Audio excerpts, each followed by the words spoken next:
ఒకరిని మార్చుకోవాలి, చేయాలి అని ఎప్పుడు అనుకోద్దు. ఇంట్లో వాళ్ళ మాటే వినరు. ఆ పాప అనసూయ తల్లిదండ్రిని ఎదిరించి 9 సంవత్సరాలు ప్రేమించి భరద్వాజని పెళ్లి చేసుకుంది.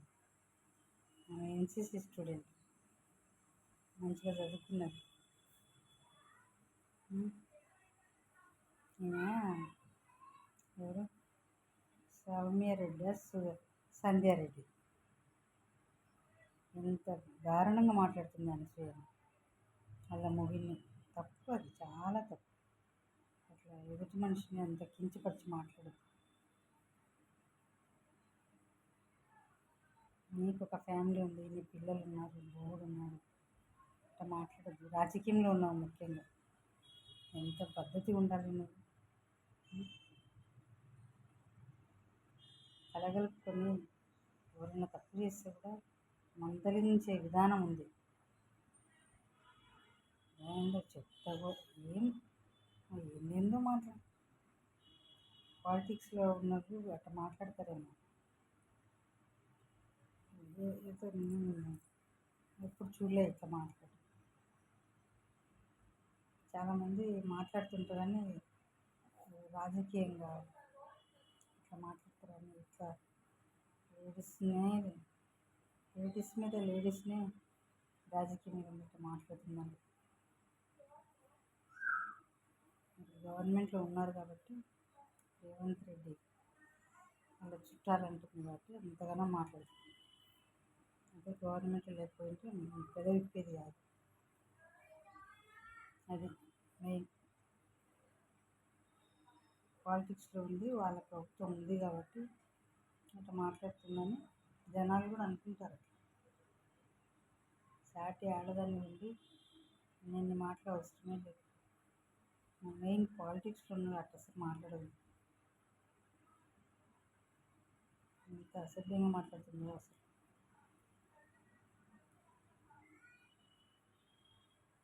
అనసూయ ఇప్పుడు అంతా అయిపోయినా కానీ లైవ్లోనూ వీడియోలో పెట్టింది. నేను ఎంత అందంగా ఉన్నానో చూడు, పెట్టింది వీడియో. అదే నీ అక్క చెల్లెలో నీ కూతురు అయితే అలా చేస్తుంటే ఏం చేస్తావు? అదే శివాజీ అన్నాడు ఒకసారి, గొంతు మీద కాలేసి తొక్కుతా. ఈ కోపాలు తాపాలు ఇవన్నీ పక్కన పెట్టాలి. ఇంట్లో అవన్నీ చూసుకోవాలి. ఇంట్లో మీ కుటుంబంలో ఎవరైనా అట్లా చేస్తే అట్లా ప్రవర్తించాలి. సొసైటీలో ఉండి అట్లా సొసైటీలో మాట్లాడమని రేవంత్ రెడ్డి చెప్పిందా? సాటి ఆడదని అట్లా మాట్లాడమని రేవంత్ రెడ్డి చెప్పిందా? లేదంటే ఉమెన్ చైల్డ్ మినిస్టర్ సీతక్క చెప్పిందా? సంధ్యక్క చెప్పిందా? కుళాయిల కాడ నీళ్ళు పట్టుకుంటుంటారు చూడు అక్క చెల్లెళ్ళు, వాళ్ళు కూడా అట్లా మాట్లాడుకోరు. అంత దారుణంగా మాట్లాడుతున్నావు నువ్వైతే పాలిటిక్స్లో ఉంది. ఆమె అనసూయ కూడా తెలంగాణ బిడ్డనే. ఆమె కనీసం నీ ఏరియా మనిషినన్నా నువ్వు గుర్తిస్తలేవు, మా తెలంగాణ బిడ్డ అని కూడా గుర్తిస్తావు. ఇంత దారుణంగా మాట్లాడుతున్నావు సంధ్యక్క.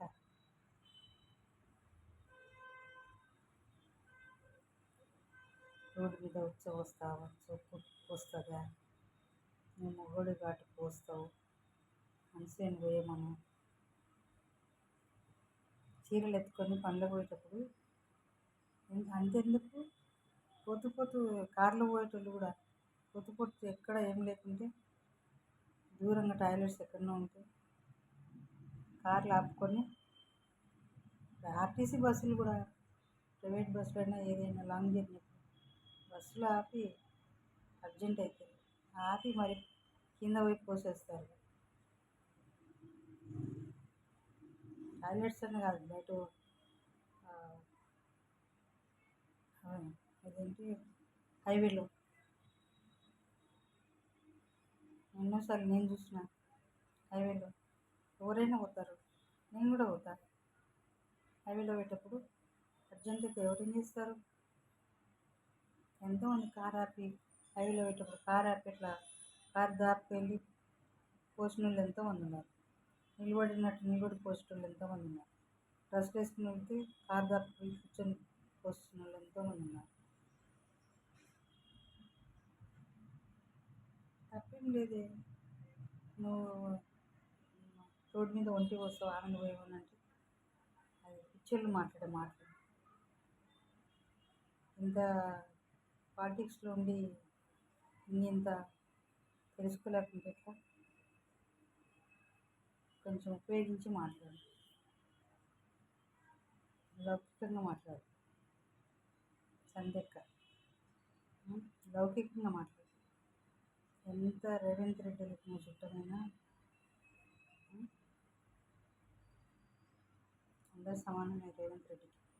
రేవంత్ రెడ్డిని మాట్లాడమని చెప్పలేదు కదా అంత ఇదిగా. పవర్ మీ దగ్గర ఉందని మీ దగ్గర రాదు. గవర్నమెంట్ కాంగ్రెస్ ఉందన్నట్టు మాట్లాడదు. మళ్ళీ మొదటికి వస్తుంది ఇవాళ. ఈసారి కాంగ్రెస్ రాదు, ఖచ్చితంగా రాదు. అంటే ఇట్లాంటి డెబేట్లు పెట్టుకొని ఇట్లాంటి మాటలు మాట్లాడుతుంటే ఎవరు సహించరు. ఎవరు ఎంత దారుణంగా మాట్లాడుతున్నావు అని అదేంటో ఇదేంటో నిహారిక ముగిన వదిలిపెట్టింది ఎందుకే అంటావు. నాగబాబు ఏదేదో భరద్వాజం తిడతావు. అదే అనసూయ భర్తను. ఇంత అవసరం లేదమ్మా నీకు.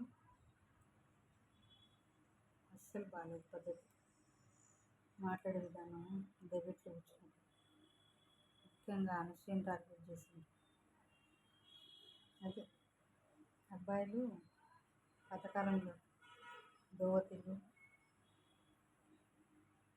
లుంగీలు పంచెలు కట్టుకునేవాళ్ళు. సేమ్ వాళ్ళు అట్లనే మళ్ళీ బ్యాక్ లేడీస్ కూడా అందరూ చీరలే, మోడర్న్ డ్రెస్సులే ఉండవు. పైట పాగడ చీర, మగవాళ్ళు లుంగీలు దోవతులు పంచెలు, అంతే అట్లే ఉండాలి. వాళ్ళు అట్లా తయారు కావాలి, వీళ్ళు ఇట్లా తయారు కావాలి. పాత సినిమాలు ఎట్లా ఉన్నాయో అట్లనే సినిమాలు కూడా అట్లే తీస్తారు. పెట్టమని మీ రేవంత్ రెడ్డిని అర్హుల్స్ పెట్టమని, మీ సీతక్కని మీ రేవంత్ రెడ్డిని అర్హుల్స్ పెట్టమని అందరు ఫాలో అవుతారు.